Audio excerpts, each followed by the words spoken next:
नमस्कार, the real Mithila में आपका स्वागत है। अवैध संबंध से नाराज पिता ने पुत्री की हत्या। दरभंगा पुलिस ने किया खुलासा।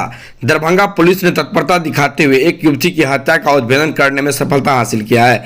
लाश बरामदी के महज 48 घंटे के अंदर पुलिस ने उद्भेदन के साथ हत्या करने वाले पिता को गिरफ्तार कर लिया है। बताया जाता है कि युवती के अवैध संबंध रहते हुए युवती के पिता आक्रोशित रहते थे। आक्रोशित पिता ने अपनी पुत्री की हत्या कर सबको मक्के के खेत में फेंक दिया था। 25 मार्च को दरभंगा जिला के हायाघाट थाना क्षेत्र के रसूलपुर गांव में मक्के की खेत में एक 18 वर्षीय युवती की लाश मिलने से सनसनी फैल गई थी। युवती की पहचान रसूलपुर गांव के मोहम्मद नासिर की 18 वर्षीय पुत्री यास्मीन परवीन के रूप में हुई थी। क्या मामला है?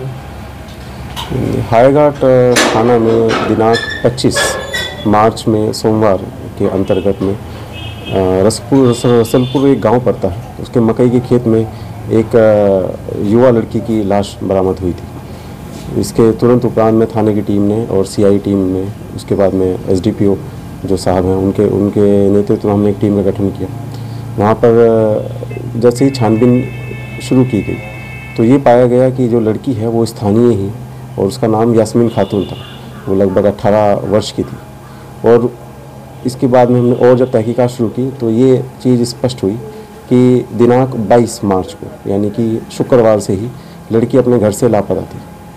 इसके बारे में जब हमने छानबीन की तो ये पता लगा कि इसके बारे में कोई भी सूचना घर वालों की तरफ से ना स्थानीय थाना को दी गई थी, ना ही किसी अन्य जगह पर बताया गया था किसी को। इस सूचना को हमने संदिग्ध मानते हुए उसमें आगे की हमने कार्रवाई शुरू की। पूछताछ के क्रम में ये चीज़ स्पष्ट हुई कि जो लड़की के जो पिता थे मोहम्मद नासिर, ये लड़की के किसी अवैध संबंध के बारे में इन्हें लगता था। इसी चीज़ से वो नाखुश थे और कई बार में किसी स्थानीय लोगों ने इन्हें कुछ इस तरह की ऐसे बातें बताई जिससे कि ये आहत हो गए। जिस दिन घटना हुई, घटना में लड़की जो है अपने घर पे सोई हुई थी, अपनी भाभी के साथ में सोई हुई थी। ये उसे उठाए और उसके साथ में मारपीट की। मारपीट के ही क्रम में वो लड़की गिर गई। इसके बाद में इन्होंने इसका गला घोट के अपनी घुटने से उसका गला दबाया। वहीं पे ही उसकी मृत्यु हो गई। मृत्यु होने के उपरांत इन्होंने बॉडी को डिस्पोज करने के उद्देश्य से बॉडी को अपने कंधे पर लेकर जाकर पास के ही लगभग 700-800 मीटर दूर में जो मकई का खेत था वहाँ पर जाकर डिस्पोज ऑफ कर दिया। इसकी हमने जब आगे हम कार्रवाई की, पूछताछ की तो अन्य लोगों ने भी इस बात को स्वीकारा और ये बात बोला कि ऐसा घटनाक्रम हुआ था जिसमें कि इन्होंने इसी तरह की गतिविधियों को देखा था। मामले के त्वरित उद्भेदन के संबंध में हमारी जो छापामारी टीम है, हमारे जो वरीय पदाधिकारी हैं, सभी के लिए एक रिपोर्ट प्रस्ताव भेजा जाएगा।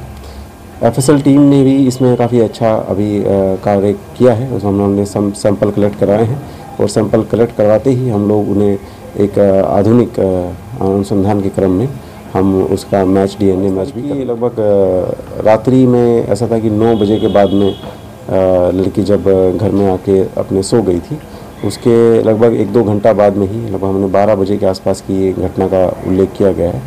और 12 बजे से 2 बजे के समय का जो डेडलाइन है, इसके बीच में ही जो घटना का पूरा कृत्य हुआ है। और 2 बजे के आसपास में जो ये अभियुक्त है वो लड़की को अपने शोल्डर पर लेकर जाकर उसके डिस्पोज ऑफ करता है और 3 बजे लगभग वो वापस आ जाता है। किसी हथियार का भी सहारा लिया गया या फिर?